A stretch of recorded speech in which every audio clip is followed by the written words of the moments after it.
We've just had a very productive weekend. A lot has been achieved. You probably saw the recent 60 Minutes segment about Steve and Jared. It was excellent. Now, I'm ready for your questions, reporter. Mr. President, what's your response to the recent Israeli airstrikes on Gaza? President, we're watching the situation closely. Our goal is to maintain stability and prevent any further escalation. Hamas has been acting aggressively. It may not be directed by its leadership but by smaller rebel groups.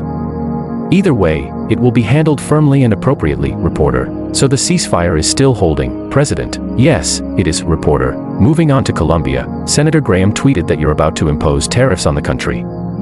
Is that accurate, President? Yes, I saw Senator Graham's statement, and it's correct. We met earlier today and discussed it. The exact rate will be announced tomorrow, reporter. In Virginia, candidate Jay Jones criticized your administration. Do you have a response, President? That man has made outrageous and violent remarks. I can't imagine anyone supporting a person like that. The American people want law, safety, and order, not chaos.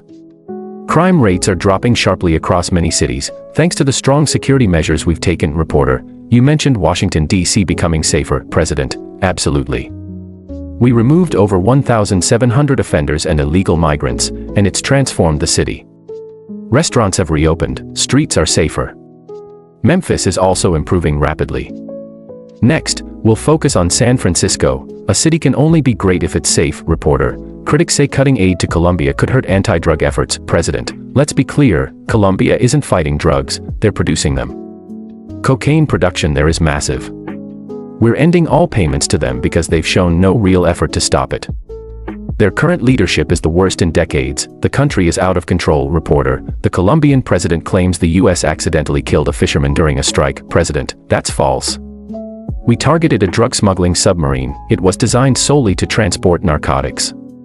Calling that a fishing vessel is ridiculous, reporter. About the government shutdown, do you plan to extend the ACA tax credits? President, we want quality healthcare, but we will not spend trillions on illegal migrants. States like California are handing out money illegally, and that must stop, reporter. Polls show most voters support those tax credits, President. Sure, people want better healthcare, but Democrats want to destroy the system by redirecting huge funds to people who cross the border illegally. We won't let that happen, reporter. Did Prime Minister Modi tell you India would stop buying Russian oil? President, yes, he did. If they go back on that, they'll face heavy tariffs, very heavy ones, reporter. Reports say you told Ukraine to cede the Donbass region to Russia, President. No, that's not true. What I said was that both sides should stop fighting along the current battle lines. End the killing and negotiate later, reporter. What do you think about the protests over the weekend? President, they were small, unorganized, and clearly funded by radical left groups.